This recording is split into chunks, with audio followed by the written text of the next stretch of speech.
বেনারস থেকে ফেরার আগের দিন বিকেল বিকেল বেরিয়ে পড়েছিলাম একটু দশাশ্বমেধ ঘাট দর্শন করতে। দশাশ্বমেধ ঘাটের ভোরবেলার আরতি আর সন্ধ্যারতি দুটোই খুব বিখ্যাত। যদিও বা এখন এই প্রবল বর্ষার কারণে এবছর ঘাটে আর আরতি হচ্ছে না, তার বদলে একটি বিল্ডিংয়ের ছাদে হচ্ছে। তো তবুও আমরা যদিও বা এখানে আরতি দেখার উদ্দেশ্যে যাচ্ছি না, আমরা দশাশ্বমেধ ঘাটটাকে পরিদর্শন করার জন্যই যাচ্ছি। তো ঘাটের দিকে আমরা এগোতে এগোতে এইরকম সমস্ত দেখতে দেখতে এগোতে লাগলাম।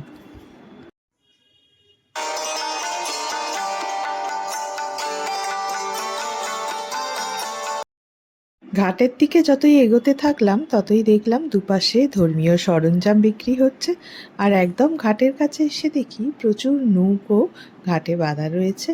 এবং তার এক পাশে যেটা দেখলাম যে ঘাটে যে প্রবল বৃষ্টি হয়ে পলিমাটি জমা পড়েছে, সেটা মোটা পাইপের সাহায্যে জল দিয়ে সেগুলোকে ধোয়া হচ্ছে।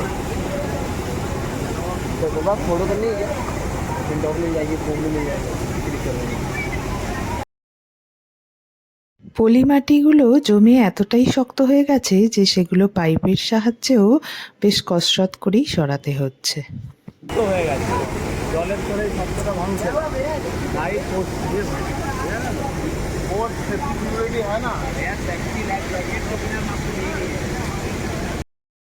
নদী পারাপারের জন্য এখানে প্রচুর নৌকো দাঁড়িয়েছিল, যদিও বা নদী পারাপারের জন্য যেই দামটা বলছিল সেটা অহেতুক মনে হলো, তাই আমরা আর যাইনি।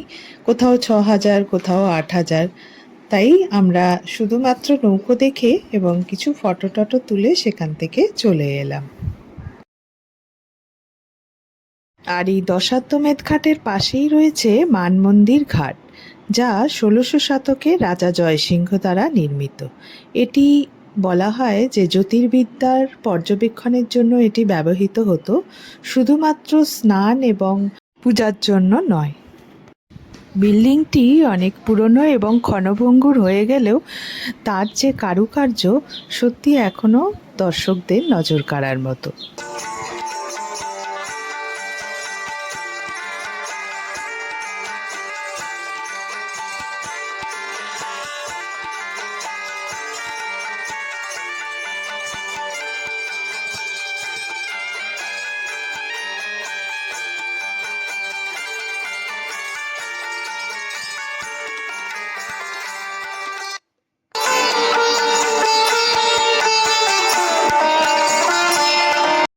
এদিকে দেখছি মাটি ধুয়ে ধুয়ে নৌকাগুলোকে জলে নামানোর ব্যবস্থা চলছে।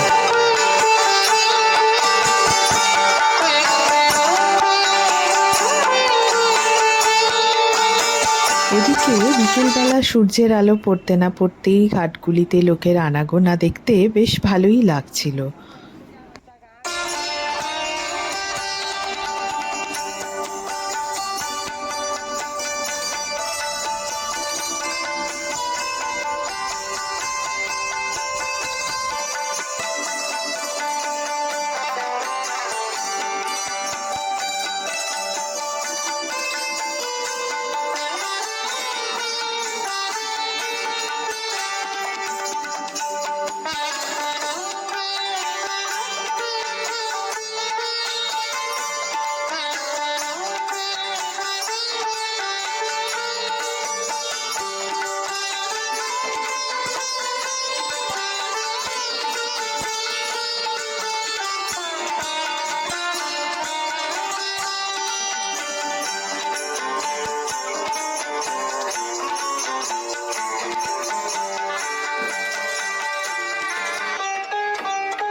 ওখানে গিয়ে শুনলাম দশাশ্বমেধ ঘাটের কাছে বেনারসের মেট্রোর কাজ চলছে। এই জায়গাটিতে মেট্রোর কাজ চলছে, মেট্রো স্টেশন তৈরি হবে বলে।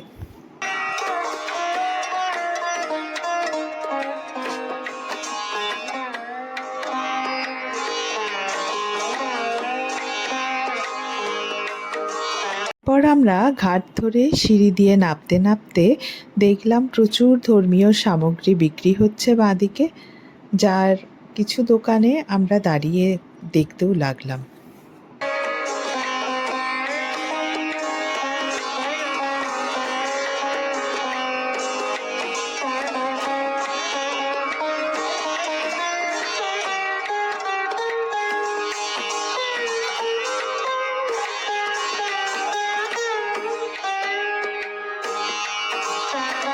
এবার আমরা বিকেলবেলায় দশাশ্বমেধ ঘাটে কিছুক্ষণ কাটাবার পর সন্ধে হওয়ার সাথে সাথে গধুলিয়া চক ধরে গধুলিয়া চকের মধ্যে থেকে কীভাবে শহরটাকে দেখতে লাগে সন্ধ্যের পর আলো জ্বালার সাথে সাথে সেটা দেখতে লাগলাম। সত্যিই অপূর্ব লাগছিল এই শহরটাকে এবং খুব পরিচিতি মনে হচ্ছিল আমরা যেন ঘুরতে আসিনি, এর আগেও এসছি এখানে।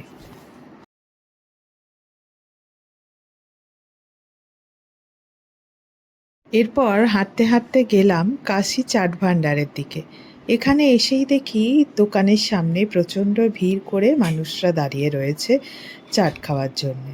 আমরা যথারীতি এই ভিড় ঠেলে জায়গা আছে কিনা দেখে এগোতে লাগলাম দোকানের মধ্যে।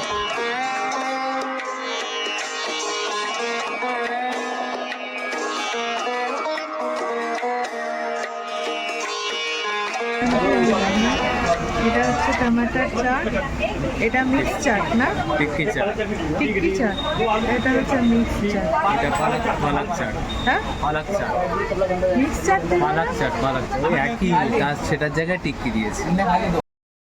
যাই হোক, আমরা সেখান থেকে 3 ধরনের চাটনি নিয়েছিলাম, টমেটোর চাট, পালক চাট আর একটা হচ্ছে মিক্স চাট। এই চাটের লিস্টও আপনাদের দেখিয়ে দিলাম। আর নিলাম এরপরেই পান একটা খেয়ে এতটাই পেট ভরে গেছিলো যে আর দ্বিতীয়টা খাওয়ার চেষ্টা করিনি, কারণ খুবই হেভি লেগেছিল ওটা।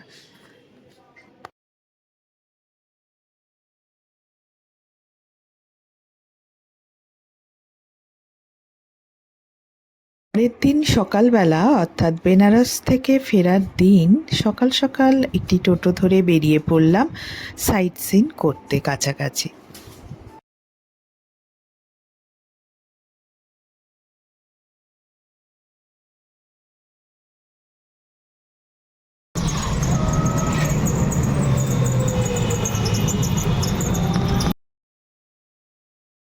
এখন আমরা এসেছি কাশীর শ্রী মণি মন্দিরে, যেখানে একই ছাদের তলায় 108টা শিবলিঙ্গ রয়েছে। সেই ভেতরের দৃশ্য তো অপূর্ব, তার আগে প্রবেশের সাথে সাথেই আমরা যা দেখতে পেলাম তার দৃশ্য কম মনোরম নয়। চারিপাশটা খুব সুন্দরভাবে পরিপাটি করে সাজানো রয়েছে, আর ঢুকেই কিছুটা এগিয়ে ডান দিক বরাবর একটা খাটাল করা রয়েছে, যেখানে অনেক গরু রাখা ছিল। এই সেই খাটাল যেটা মনেস্ট্রির আদলে তৈরি এই ঘরটিতে রয়েছে। আর বাঁদিকেও একটা মন্দিরের আদলে তৈরি পরিকাঠামো রয়েছে। মন্দিরের প্রবেশের মুখেই একটি বড় শিবলিঙ্গ তৈরি করা ছিল, যেখানে দর্শনার্থীদের জন্য জল ঢালার ব্যবস্থা করাও ছিল। ওখান থেকে একটু এগোতেই ডান দিক বরাবর দেখি পরপর অনেকগুলো শিবলিঙ্গ রাখার। একসাথে এতগুলো শিবলিঙ্গ এক জায়গায় আগে কখনো দেখিনি, ভারী সুন্দর লাগছিল। আর বাঁদিক বরাবর কালী মায়ের বিভিন্ন রূপ খোদাই করা ছিল। এছাড়া বিভিন্ন দেবদেবীর মূর্তিও ছিল শিবলিঙ্গ ছাড়া, যেমন বজরংবলী, রাম সীতা, লক্ষ্মীনারায়ণ।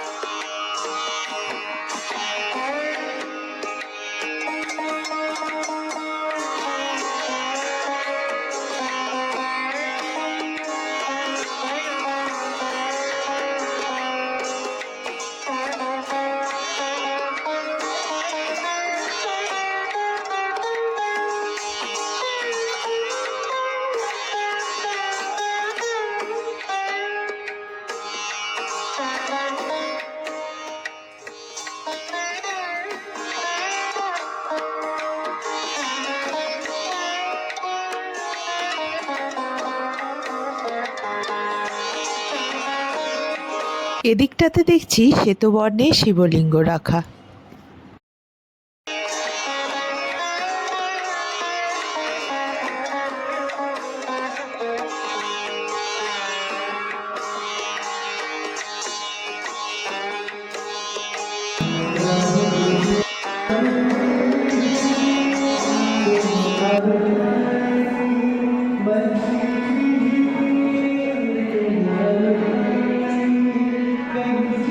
মন্দির থেকে বেরিয়েই ডান দিক বরাবর দেখি বেশ কয়েকটা দেবদেবীর কক্ষ করা।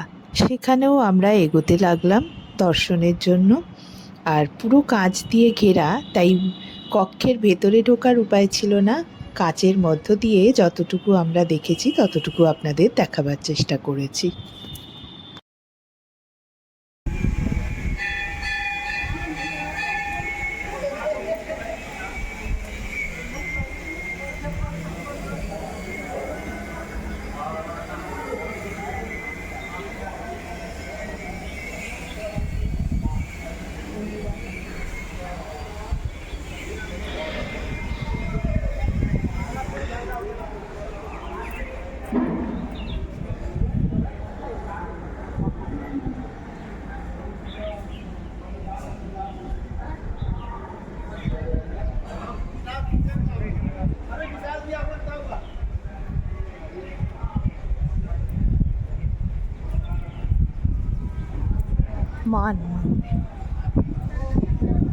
মন্দির থেকে বেরোতেই বাঁদিকে খাটালে একটি ষাঁড়ের দেখা পেলাম।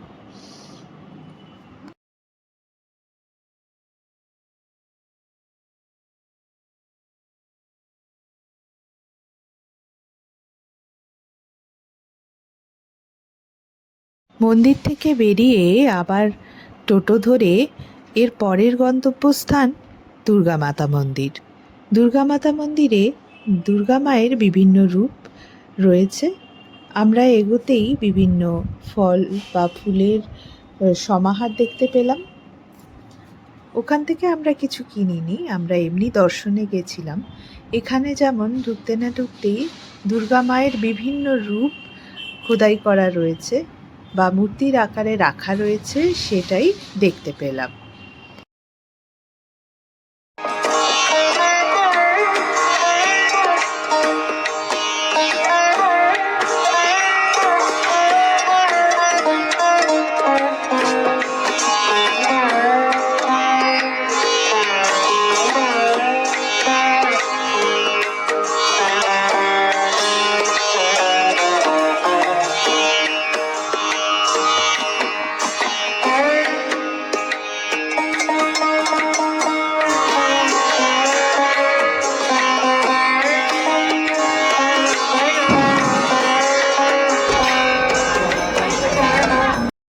পুরো মন্দিরটা লাল বর্ণের এবং গোল্ডেন পিলার দিয়ে তৈরি। দেখতে তো সুন্দর লাগছে বটেই, তাছাড়া এখানে ধর্মীয় বাতাবরণও একটা তৈরি হয়েছে তার জন্য। তাই বেশ খানিকক্ষণ দাঁড়িয়ে শুধুই মন্দিরটা দেখছিলাম।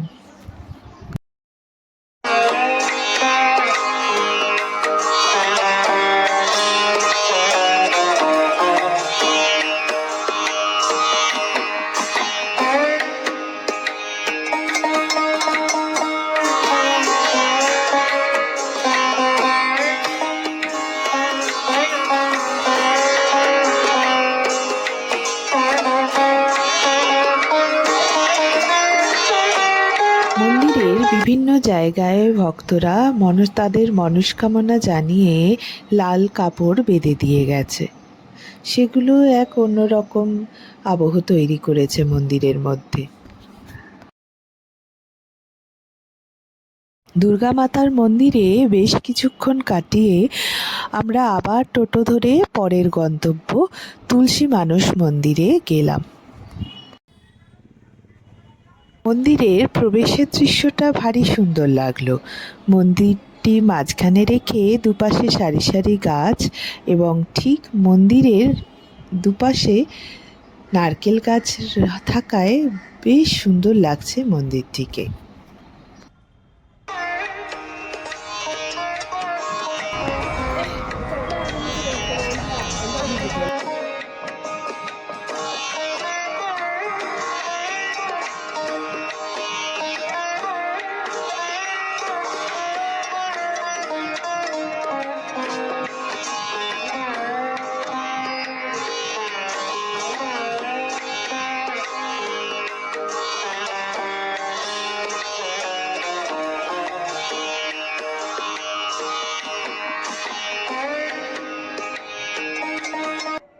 এই মন্দিরটাও দেখতে ভারী সুন্দর।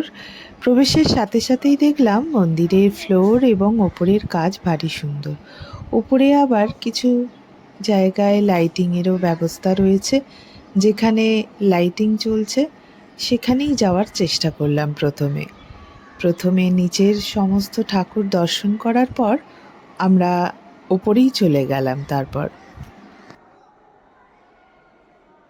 এই মন্দিরের ইতিহাস যদি ঘাটা যায় তাহলে বলা হয় যে রামকে উৎসর্গ করে এই মন্দির নির্মিত। কবি তুলসীদাস এখানেই বসে রামচরিতমানস নাকি লিখেছিলেন। আর এর পরোক্ষে পরোক্ষে মন্দিরের তুলসীদাসের যে রামচরিতমানসের কথা কাহিনী সেখানে বর্ণিত এবং চর্চিত রয়েছে বা খোদাই করা রয়েছে। তার দেয়ালে দেয়ালে প্রতিটি অক্ষরে অক্ষরে তুলসীদাসের ছাপ স্পষ্ট। মন্দিরটি মার্বেল পাথরে তৈরি এবং এর স্থাপত্যের জন্য বহু পর্যটককেই এই মন্দিরের দিকে টানে। আমরা মন্দিরের নিচের অংশ দর্শন করার পর সিঁড়ি দিয়ে ওপরে উঠলাম। ওপরে উঠেই দেখি রামচরিতমানসের বিভিন্ন অংশ বা রামায়ণের বিভিন্ন অংশ পুতুলের মাধ্যমে বর্ণনা করা হয়েছে। আর উঠেই দেখি এই কাচের শোকেসে রামচরিতমানসের বিভিন্ন খণ্ড রাখা রয়েছে।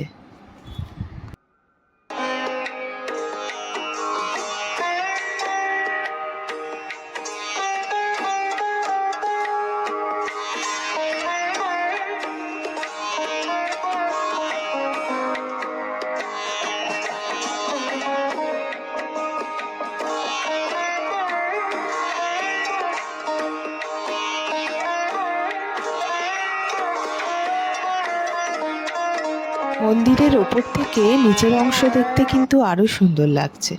যাই হোক, সেসব দেখার পর আমরা এগোতে লাগলাম এবং টিকিট কেটে একটা জায়গায় আমরা যে বিভিন্ন রামায়ণের কাহিনী বর্ণনা করা রয়েছে সেসবই দেখার জন্য টিকিট কেটে এগোলাম। চলুন সেসব দৃশ্য আপনাদের সাথে শেয়ার করি।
এসব দেখার পর আমরা মন্দির থেকে বেরিয়ে এলাম এবং মন্দিরের বাইরের অংশটাও কম সুন্দর নয়। মন্দিরের বাইরের অংশে আমরা 3জন মিলে একটু ফটোশ্যুট করে ফটো তোলার পর মন্দির থেকে বেরিয়ে গেলাম। সেদিনকার জন্য দিনটা সত্যিই খুব ভালো কাটলো।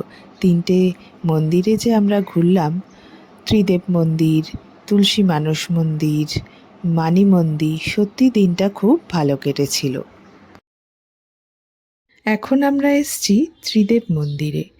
এই মন্দিরটি ভগবান ব্রহ্মা, বিষ্ণু এবং মহাদেবের উদ্দেশ্যে উৎসর্গীকৃত। বলার অবকাশ রাখে না যে এই মন্দিরের কারুকার্য দর্শকদের দৃষ্টি আকর্ষণ করে।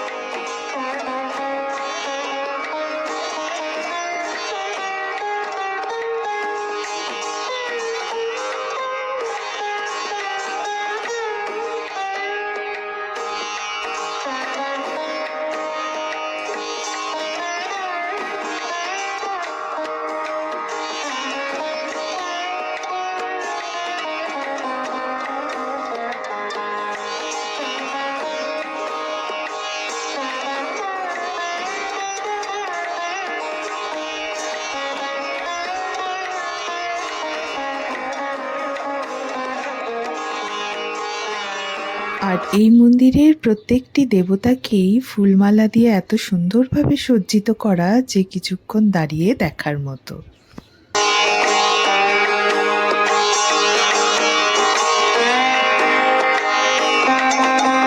মন্দিরের ভেতরের অংশ প্রদর্শন করার পর টোটোর উদ্দেশ্যেই আমরা আবার বাইরে বেরিয়ে এলাম এবং বাইরে বেরিয়েও দেখি মন্দিরের বাইরের অংশটিও অতীব সুন্দর। সত্যি এখানকার মন্দিরগুলি যেভাবে মেনটেন করা বা যেভাবে সংরক্ষণ করা সত্যিই দেখার মতো। তো যাই হোক, আমরা আবার টোটো নিয়ে সংকটমোচন মন্দিরের উদ্দেশ্যে রওনা দিলাম। এলাম এবার সংকটমোচন মন্দিরে। সেখানে এসেই তো মন্দিরের প্রবেশের মুখেই প্রচুর দুচাকা দাঁড় করানো, তাই মনে হলো যে ভেতরে প্রচণ্ড ভিড়। যাই হোক, সেই মন্দির দর্শন করার পর পালোয়ান লস্যি থেকে 2টো লস্যি আর একটা গোলাপ জামুন নিয়ে আমরা আবারও রওনা দিলাম।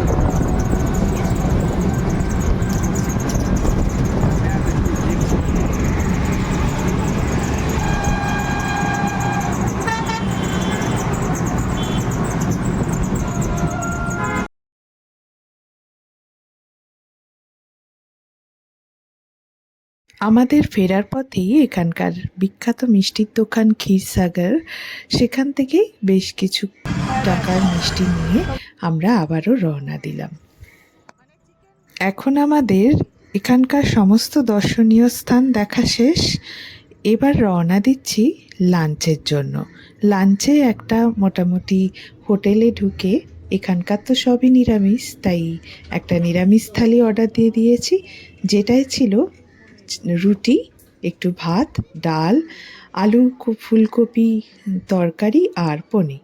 যাই হোক, সেসব খাওয়ার পরই আমরা যখন হোটেলে ফিরছি, হোটেলে ফেরার মুখেই যে গলিতে মায়ের পুজো হচ্ছিল, সেখানে দেখি মায়ের বিদায়ের সুর বেজে উঠেছে, মাকে বরণ করা চলছিল। তো যাই হোক, সেসব দেখতে দেখতে মন খারাপ নিয়ে চলে এলাম বাক্সপ্যাঁটরা নিয়ে বেনারস স্টেশনে ফেরার উদ্দেশ্যে। এই ভিডিওটা আপনাদের কেমন লাগলো অবশ্যই কমেন্টে জানাবেন, আর ভালো যদি লেগে থাকে তাহলে লাইক আর শেয়ার করতে ভুলবেন না। ভালো থাকবেন, সুস্থ থাকবেন। খুব তাড়াতাড়ি পরের ভিডিও নিয়ে আসছি আবার। ততক্ষণ সঙ্গে থাকবেন।